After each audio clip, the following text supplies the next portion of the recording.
Hello and welcome to the DFS_PhD show for today, the 24th of December. Oh, this is the Monday show, the 25th of December for Christmas. Remember, you're good enough, you're strong enough. And gosh darn it, someone's got to win that money. Might as well be us. I like this kind of mug, Caltech mug. It was an MIT prank thing, so one of my favorites. Wanted to review again. If it can't be us, it might as well be fun. And Legit Storm is taking us all by legit storm and leaving 2,400 on the table to win a two gamer. I looked it up. It doesn't seem like that's applicable for a three gamer, but still very cool. And just in case you didn't see the other video on Sunday, I wanted to dive back in because this is an important point. I do this post every showdown that I'm paying attention to with 100,000 plus up top. And the main point is to get you thinking correctly. If these guys don't win, it is true. Every single guy on this list, unless they're top two or three, is going to lose money, right? On every single slate. So it's like they're 150 maxing times whatever the entry fee is, $20, $3,000, right? So they're all almost definitely 90% of them losing $3,000 every single night. Why are they doing it? Why are they doing it? So Peter asked a good question. Have any of these guys won a showdown with these uniques? Well, first of all, he asked it at a bad time because Emil Heskey, who was number 9 or 8 on one of these lists, won yesterday. But more importantly than the anecdote and that it worked out yesterday is the reason to get unique is that it's positive expected value because anybody winning is unlikely. And so when you get there, you need to understand like that the number of dupes is not necessarily meaning you did a good job. So for instance, UFC is the place where it's easiest to understand. This is like likelihood of being the highest scoring lineup by bin. And the salary bins go 50,000 and then it falls off to like 47K on when there's like no value on a slate when everybody's appropriately priced. And then it goes a lot wider. The distribution's a lot wider whenever there's value.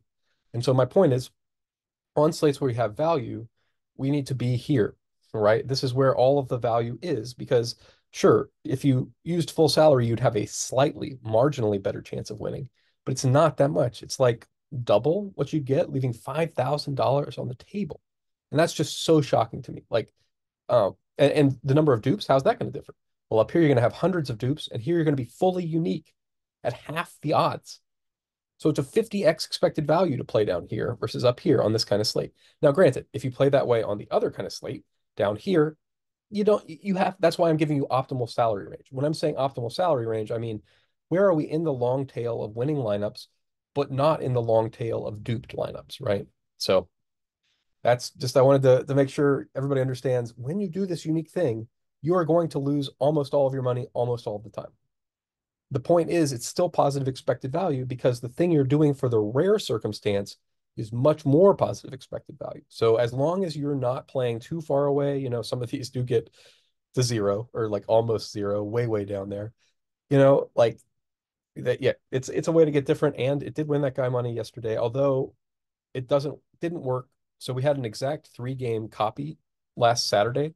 So that's the slate I'm looking at for a comp, not yesterday's 2 gamer. It's 2 and 3 games. It's 50% more games, 50% more guys. It's not quite the same thing. So on the last 3 gamer, we had 100 on the table for the win. Basically, I went through it earlier. The top 20, only 2 of them are outside of the range of 49.6 to 50,000. So I'm going to do 49.6 to 50,000 today, as assuming that gives me a 90% chance to hit, because the other 10% probably would take up, let's see, an additional 200 on top of 400. Yeah, it would take up like 30% of my lineup space if I assume an equal distribution across salary bins. And that's too much for the last 200. So anyway, that's why I've chosen the settings I've chosen for this 2 gamer tomorrow. 49.5 to 50,000. Probably could have done 49.6, I think. Whatever. Not that important. The important things for this slate are the rules. Who's playing, first of all, and what happened last week? What happened last week was we saw a lot of Gainwell. And so I went back and I was like, how much Gainwell have we been seeing? They've been in a split for a couple weeks now, guys, like a full split. So last week it was 60-40. The week before it was a little bit more even. So I don't know what's going on here, but we've got a 60-40 split going on in Philly. And so I think you need to project that both of those guys could go off. And probably Gainwell doesn't need to be at 14, maybe 12 based on what I was just doing. But the general point still stands. He's a great GPP play, and you should have like probably 15% or so. 25%, that's maybe a bit much, but that's my cap. Um, So besides the Swifter Gainwell rule, I think that's my only one. The other things I did over here, you can see in the green. If Josh Jacobs plays, he's going to play. I mean, like, there's no that he has been the bell cow back for this team every week he's been in, right? I mean, did I miss? He got injured one game, so that game we would see somebody else play. What is this? Oh, Abdullah was getting some of the passing down work, maybe. But generally speaking, when he's been in, he's been the guy. You know what I mean? 80% of the snaps. So I don't know what we're doing with Josh Jacobs, not making him one of the highest projected guys on the slate, at least as running back. He's got to be. He's he's a bell cow back for this team. When he's if he's active, he should be probably in your lineup, right? So 25%. All right, I'll take it. I mean, I'll take 50. I'll take 50% of that, honestly. I'll double that. So Christian McCaffrey, after Christian McCaffrey, I think Jacobs, yeah, this is about right for the rank order of their optimality. Gus Edwards, Justice Hill, I have trouble getting there in that offense. For quarterbacks, who do I got? Hurts, Purdy, and Lamar. I think that makes sense. I think Hurts has the highest upside by a lot. Um, and he's cheaper than Mahomes. Oh no, not cheaper. Yeah, I don't know. And 60% cap on Hurts. He's fine. I mean, like, it seems like I guess the one thing you could say against Hurts and why I'll go back to 50-50 is this game's going to be a blowout. And if he doesn't score the initial points, I mean, number one, could be enough of a blowout he gets pulled.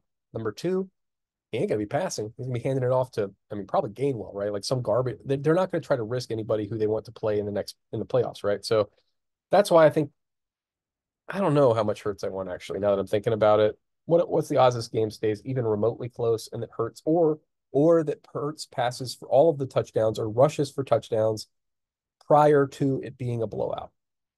35%, 40%. Let's say 40% because he's pretty non-controversially the best play of the slate, just like without thinking about blowouts. And then we get to Purdy.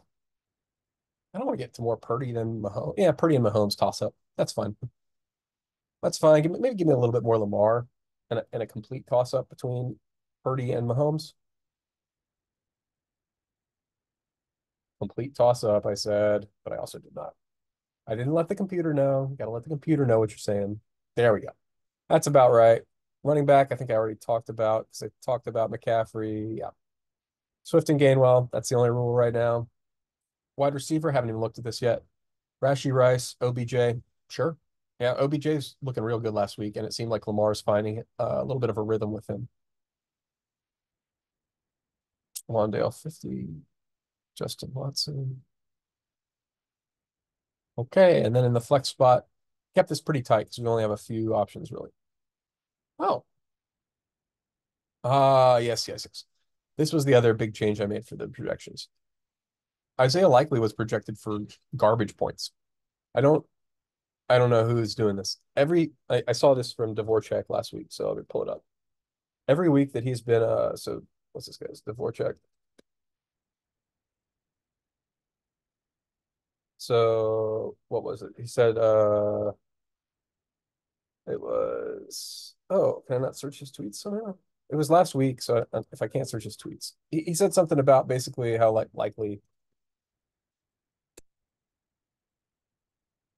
uh from Dvorak.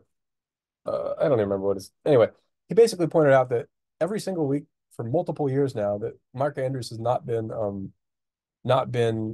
healthy, likely has been the TE1. He's been the highest scoring tight end. So granted, we have Travis Kelce, the other possible TE1 on the slate. So okay, but likely is still 4,200. And he is a Travis Kelce like talent in a Travis Kelce type role on that offense. So this is why I am winding up with a absolutely ridiculous amount of Isaiah Likely. I think. Well, that's way too much Kittle. Let's get down to 30% Kittle. He's fine. I have 45% Kittle on a short slate, maybe. Don't want that much DeAndre Swift for the reasons that I think he's a 50-50 back, maybe 40. Yeah, I'll go slightly above. That's fine. I was expecting more likely, and I'm probably going to be forced into more likely. Yeah, that's fine. I think, yeah, likely is a really good play on the slate. I'm not going to go 90% Rashee Rice. I'm definitely going to rebuild. How many lineups do I even have? 5,000. Okay. So it could fill it. I'll rebuild at 49.6 because I didn't 49.5, a little bit too much wiggle room probably. And then we'll see where it comes out. I'll show you guys my exposures and stuff. But yeah, I mean, likely McCaffery hurts. That's it. Those are your core. Uh, they're the best plays on the slate. Particularly price adjusted. If you do price adjusted, it's just probably Hurts and likely, and then I don't know. Yeah. Uh, McCaffrey on raw points. Okay. Yep. Hurts, likely, and McCaffrey. That's my core. And so, hey guys, remember, you're good enough, you're strong enough, and gosh darn it, someone's got to win that money. And I think it's, what is it, $500,000 tomorrow. Might as well be us.